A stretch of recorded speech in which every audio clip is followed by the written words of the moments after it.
vậy bị bật ria cro á anh thong cho stock ton mày ba một ngày tranh cho trong mà rồi cái chọc trứng à anh ấy cứ chỉ thong là cái pra tu tới bong bong sầm rạp thongประจำ hang và nhóm cứ gạt men chẳng tết trong nhầm đã rụp hiệp ai mơ thong cha đại dương pra ประจำ hang tu tới rọp chém cứ thong bài ni bàn tay đại xa tại thong cho stock ton bộ bật ria dương miên cặp tu chỉ khla một ngày tranh trong mà rồi cái chọc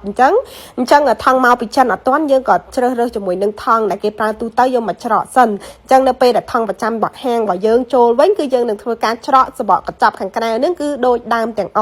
trong mà bong tinh không mà dạ nâng tới khơi tha sẽ bọt thong kho bịรูป đại nhôm ăn sắp saiในក្នុង video ដែលវាកំពុងផ្ទុះដាក់ភ្ញៀវកំងច្រើនពី video នឹងគឺបងកុំចម្លែកចិត្តណាបងបាច់ឆ្ងល់ទេបត្រានៅខាងក្នុងគឺល្អក្របធំជ្រើសរើសដោយដៃទាំងអស់ដូចដើមបងខុសតែសបកកញ្ចប់ទេដូចខ្ញុំបានផុសប្រាប់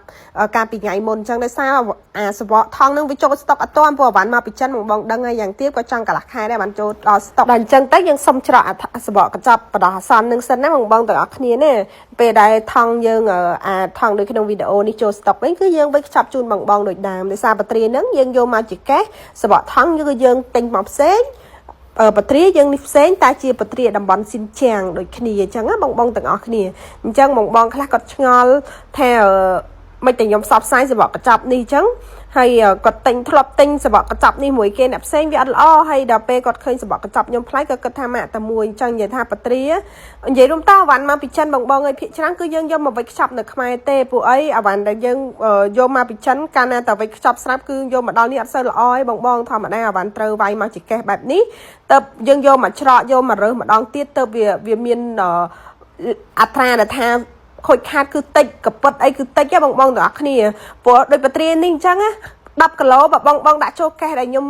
កំពុងតែរើមកច្រកចូលថងនេះបងទាំងអស់គ្នា10 គីឡូគឺច្រត់អស់ទេពេលដែលយើងដាក់ចូលកញ្ចប់ហើយគឺវាមានលក្ខណៈសំពងជាងមុនអញ្ចឹងពេលដែលយើងខំប្រឹងញាត់គឺក្របបត្រានឹងគឺកពិតហើយអញ្ចឹងបើសិនជាឲ្យគេច្រកវាខ្ចប់មកពីចិនណាបងទាំងអស់គ្នាទី1ខ្ញុំអត់បានរើសខ្នាតអត់បានខាត់ជូនបងទេអត់បានខាត់ថាខ្នាតបណ្ណាយកបានខ្នាតបណ្ណាយកមិនបានធ្វើមិនឲ្យស្មើគ្នាជូនបងដូចខ្ញុំពងធ្វើរងថ្ងៃហ្នឹងគឺយើងធ្វើអត់កើតទេអញ្ចឹងបានខាងខ្ញុំតែងមកចកេះគឺបត្រាសម្រាប់លក់គីឡូហ្នឹងគឺខ្ញុំយកមកវិចខ្ចប់ជ្រើសរើសដៃខ្លួនឯងដើម្បីឲ្យភ្ញៀវខ្ញុំយកទៅបានទទួលនៅបត្រាដែលល្អដែលក្របឆ្ងាញ់ដែលថាអត្រាភាគរយដែលថាវាមានលាយឡំក្របតូចអីគឺវាតិចខ្លាំងវាអត់មានខូចមានអីអញ្ចឹងណាបងអញ្ចឹងបងអាចទិញជាមួយខាងផ្ទះបាយម៉ាលីបានដោយទំនុកចិត្ត